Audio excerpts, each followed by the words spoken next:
કથા અવંતીમાં વિષ્ણુદેવ નામનો બ્રાહ્મણ રહેતો હતો. તેને દેવલ અને માધવ નામના બે દીકરા હતા. ઉંમરલાયક હતા. બંને દીકરાને પરણાવ્યા. દેવલની પત્નીનું નામ રૂપવતી હતું. તેના નામ પ્રમાણે તે સ્વરૂપવાન હતી, પણ તે ઈર્ષાળુ અને કપટી હતી. માધવની પત્નીનું નામ મુગ્ધા હતું. તે સૌને મુગ્ધ કરી તેવી ગુણવાળી, સુશીલ, સ્નેહાળ, દયાવંત, સરળ સ્વભાવની, ભલી ભોળી હતી. સમય જતાં વિષ્ણુદેવ માંદો પડે અને મરણ પામ્યો. હવે ઘરની જવાબદારી દેવલ અને માધવના માથે આવી પડી. થોડા સમય સુધી તેમ જેમ તેમ ચલાવ્યું, પરંતુ બાપની મૂડી ખલાસ થતાં તેઓ મૂંઝાયા.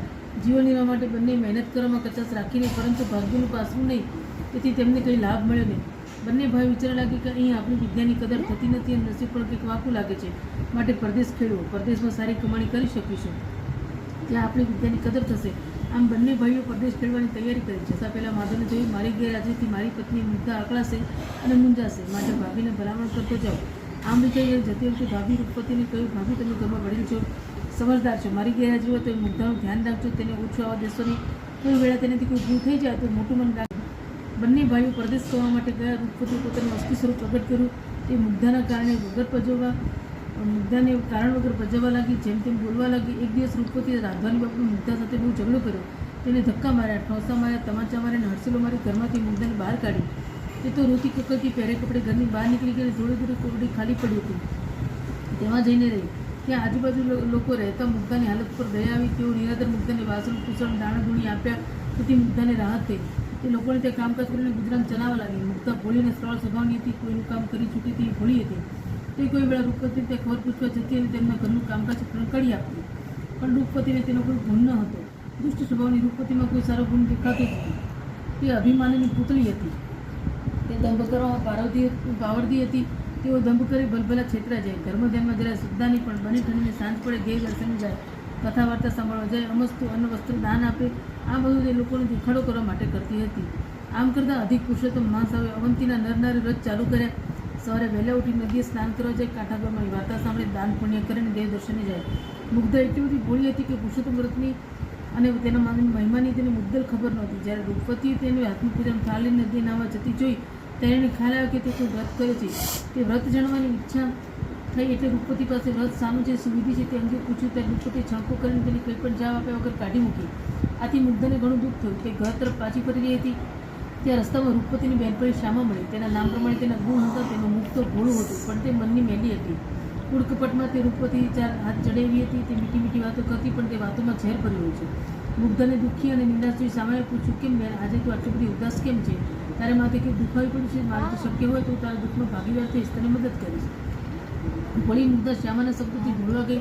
તેણે શ્યામાને પૂછ્યું કે અત્યારે બધા નરનારી વ્રત કરી રહ્યા છે, મને પણ આ વ્રતની ઈચ્છા છે, પણ હું આ વ્રત વિશે કંઈ જાણતી નથી. મારી જેઠાણીને પૂછ્યું તો તેમણે મને ધુતકારી કાઢી. બેન, તમે આ વ્રત વિશે જાણતા હો તો મને કહો. હલકા પ્રકૃતિની શ્યામાએ મુગ્ધાને હેરાન કરવાનું તેને પુરુષોત્તમ વ્રતની અવળી વિધિ બતાવતા કહ્યું, આ અધિક માસનું બીજું નામ મલમાસ છે. આ વ્રત બે પ્રકારે થાય છે. એક તો આ બધા કરે છે, સવાર ઉઠીને નદીએ સ્નાન કરવું, કાંઠાગોળમાં પૂજન કરવું, કથા વાર્તા સાંભળવી, દાન દક્ષિણા કરવી, એકટાણું કરવું, પુરુષોત્તમ ભગવાનની ભક્તિ કરવી. આ એક પ્રકાર થયો. જ્યારે બીજો પ્રકાર ગુપ્ત છે. ઘણા ઓછા લોકો આ પ્રકાર વિશે જાણે છે. હું આ ગુપ્ત પ્રકારની વિધિ જાણું છું. આ બીજી વિધિ તત્કાળ ફળ આપનારી છે. તે તરબૂચ જલ્દી દૂર થશે. બેન, મને તમે જે ગુપ્ત વિધિવાળું વ્રત કહ્યું છે તે જણાવો. મારે તે જ વ્રત કરવું છે. શ્યામા ખંધુ હસીને બોલી, તો સાંભળ. આ વ્રત કરવાનો સંકલ્પ કરી ગંદા પાણીથી નાહવું, ગંધાતા પાણીથી પીપળાનું પૂજન કરવું, 3 ટંક ખાવું, ખાવામાં તીખી તળેલી વસ્તુઓ જ ખાવી, ભૂલથી પણ કોઈ દાન ન દેવું, તોડિયા પડિયા બનાવી એનું દાન કરવું. તું આટલું કરીશ તો તારું બધું દુઃખ નષ્ટ થઈ જશે અને ઘણી સમૃદ્ધ થઈશ. ભોળી મુગ્ધા અને શ્યામાની છેતરામણીવાળી વાતથી ભળવા ગઈ. તેણે તો શબ્દનું પાલન થાય એ રીતે વ્રત શરૂ કર્યું. તે તો રોજ સવારે ખૂબ ઠંડીમાં એકઠા થતાં ગંદા પાણીથી નાહવા લાગી અને ગંધાતા પાણીમાંથી પીપળાનું પૂજન કરવા લાગી અને અનિચ્છાએ પણ 3 સમય તીખી તમતમતી વસ્તુઓ ખાધી. છેલ્લા દિવસે મુગ્ધા શ્યામા પાસે જઈને કહેવાય કે બેન, તમે કહ્યું તે મુજબ વ્રત કર્યું, હવે તો પુરુષોત્તમ ભગવાન મારા પર પ્રસન્ન થશે ને? શ્યામા કહે, હા બેન, તું જે પીપળાનું પૂજન કરતી હતી તે પીપળાને જેને સાંજે કહેજે કે હે પીપળામાં રહેલા પુરુષોત્તમ ભગવાન, મેં સાચા હૃદયથી મલમાસનું વ્રત કર્યું હોય તો મને આજ્ઞા આપો, એટલે હું તેનું ઉત્થાપન કરું. મુગ્ધા વચમાં બોલી, પણ બેન, ભગવાન ના આવે તો? શ્યામા કહે, એવું તો બનતું હશે. ભગવાન રાજી હોય તે તરફ ઉત્થાપન કરવાની આજ્ઞા કરશે. એ વેળાએ ત્યારે હાથ જોડીને કહેવાનું કે ભગવાન કાલે મારે ત્યાં જમવા આવજો. શ્યામા મુગ્ધાની ઘોડપણનો લાભ લઈ તેને બનાવતી હતી. ભોળી મુગ્ધા તો ગંધાતા પાણીની લોટો લઈ પીપળાને લઈ અને પાણી રેડી કુડાને જમવાનું આમંત્રણ આપ્યું. ભોળી મુગ્ધાના ઘોડપણ પર રીઝેલા ભગવાન બોલે, દીકરી, તારા ઘોડપણ પર હું પ્રસન્ન છું, અવશ્ય તારા ઘરે જમવા આવીશ. પરંતુ કોઈ મારા માટે પૂછપરછ કરે તો એવું કહે છે કે પરદેશ પૂર્વ ગયેલ મારો ભાઈ એકાએક આવે છે, તે આવનાર છે. મુગ્ધા તો આનંદમાં આવી ગઈ. તે ત્યાંથી સીધી શ્યામાને ઘેર ગઈ, બધી વાત કરી. તો શ્યામે મુગ્ધાની સત્ય વાતે મસ્કરીમાં ઉડાડી દીધી અને બીજું વધુ ફજીતી થાય તે દ્રષ્ટિએ કહ્યું, મુગ્ધા તો ઉજવણું કરી એમાં એકામ બ્રાહ્મણ જમવા બોલાવજો. રસોઈમાં તારે બધી રસોઈ બનાવી, પરંતુ લાડુ તો એક મોટો બનાવો, અને જ્યારે તારો ભાઈ બનીને ભગવાન આવે ત્યારે તેમને એક લાડુ આપી સૌને પૈસા કહેવાનું કહેજે. હોળી મુગ્ધાને આ બધું સાચું માની તે એકામ બ્રાહ્મણને ત્યાં જઈ આવી. આવતીકાલે જમણ નોતરા દઈ આવી. સમય થતાં બ્રાહ્મણ જમવા આવવા લાગ્યા. મુગ્ધા પુરુષોત્તમ ભગવાનની વાત જોતી ઊભી હતી. બ્રાહ્મણો કહેવા લાગ્યા, થોડી વાર મારો ભાઈ આવે છે, પછી તમે બધાને જમવા બેસાડું છું. રૂપવતી પણ 101 બ્રાહ્મણને જમવા માટે નોતરને આપી આવી હતી. તે રસોઈની પૂર્વ તૈયારી કરી રાખી હતી. ધીમે ધીમે તેને પણ બ્રાહ્મણો જમવા માટે આવવા લાગ્યા. સમય જેમ જેમ વીતતો ગયો તેમ મુગ્ધાને ચિંતા થવા લાગી. તેણે મનોમન પુરુષોત્તમ ભગવાનને યાદ કર્યા.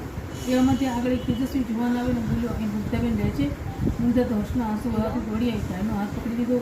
ભગવાનના મંદ હસવા લાગી. મુગ્ધા બોલી, મારો ભાઈ આજે ઘણા દાડે બંને ત્યાં ભૂલો પડ્યો.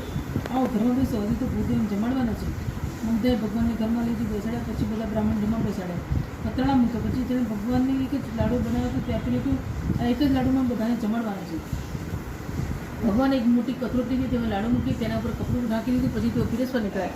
ભગવાન બ્રાહ્મણને પૂછતા જાય અને કહે, કેટલા લાડુ મૂકતા જાય. સાથે સાથે બીજી રસોઈ પણ પીરસાતી હતી. ભગવાનને રસોઈમાં એવી મીઠાશ મૂકી કે બ્રાહ્મણો હસી હળથી જમવા લાગે. જમતા જમતા તેમને અમૃતના ઉલકાર આવે લાગ્યા. બ્રાહ્મણો જમી રહ્યા પછી પતરાનું મૂકેલ પડી હતી હોય સોનાના દીઠા મુગ્ધા દરેક બ્રાહ્મણ સોના પડ્યા આપ્યા.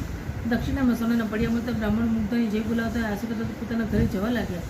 આ બાજુ રૂપવતી 101 બ્રાહ્મણને જમવા બેસાડ્યા. પતળા મૂકીને લાડુ પીરસવાનું ચાલુ કર્યું. લાડુ મૂકતાથી લાડુ માટીના દેખાય. બ્રાહ્મણ ગુસ્સેથી બધા ઊભા થઈ ગયા અને સમજ્યા કે રૂપવતી તેની મસ્કરી કરી છે. તેથી તેની ઉપર ફિટકર વરસાવતા ત્યાં બધા રવાના થઈ ગયા. લાડુ માટીના વાળી જે રૂપવતી આશ્ચર્ય પામી. તેને મનમાં સંદેહ થઈ ગયો કે પુરુષોત્તમ ભગવાન મારા ઉપર નારાજથી નામ કર્યું હશે.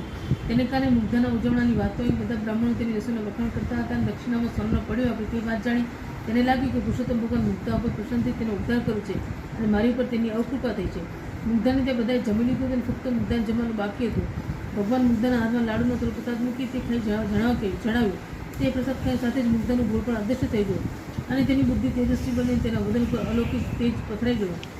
મુગ્ધા ભાઈના સ્વરૂપમાં આવેલા પુરુષોત્તમ ભગવાનને ઓળખી ગયો અને તેમના ચરણો બની તે બોલી, હે નાથ, મારા ઉપર આપે અનહદ કૃપા કરી છે. આપ પોતાના ખરા સ્વરૂપમાં પ્રગટ થઈ મને દર્શન આપો, મારું કલ્યાણ કરો. ભગવાન પુરુષોત્તમ પોતાના સ્વરૂપમાં પ્રગટ થઈ મુગ્ધાને દર્શન આપીને આશીર્વાદ આપીને કહ્યું, થોડા જ સમયમાં તારો પતિ અઢળક કમાણી કરીને પાછો આવશે. તારા પુણ્યબળના પ્રભાવે તારા આખું ઘર સુખ સમૃદ્ધિ ભોગવશે. જીવનના અંતે તું તથા તારા પતિ સદૈવ વૈકુંઠ પામશો. કપટી શ્યામાના કહેવાથી તે જે ગંધાતા પાણીથી કુંડીમાં સ્નાન કરે તે કુંડી હવે મુગ્ધા સરોવર તરીકે પ્રખ્યાત થશે. જે કોઈ ભાવિક આ સરોવરમાં સ્નાન કરશે તેને સર્વ પાપ મળી જશે. મુગ્ધા હાથ જોડી ઊભી રહી હતી અને બધું સાંભળી રહી હતી. ત્યાં તે કંઈક ચમત્કાર સાથે પ્રભુ અંતર્ધાન થઈ ગયા. આ વાત નગરમાં વાયુવેગથી પ્રસરી ગઈ. બધા મુગ્ધાને સજ્જ સમજી તેને દર્શન કરવા લાગ્યા. રૂપવતી આ બધી વાત જાણી તેને ખૂબ પસ્તાવો થયો. મુગ્ધા પાસે જઈને પગે પડી માફી માંગી પોતાના ઘેર લઈ ગઈ. ત્યાર પછી દેરાણી જેઠાણી સંપીને રહેવા લાગ્યા. થોડા દિવસ પછી તેમના પતિઓ અઢળક પ્રમાણે કરી ઘેર આવી ગયા. આ બધું પુરુષોત્તમ વ્રતના પ્રભાવેથી નગરીના મોટાભાગના લોકોએ હવે પછી આવનાર પુરુષોત્તમ માસનો વ્રત કરવાનો સંકલ્પ કર્યો. કથારૂઢી મુગ્ધા તણી સાંભળશે જે નાર પાપો મળી જશે તેનો સફળ થશે અવતાર. બોલો પુરુષોત્તમ ભગવાન.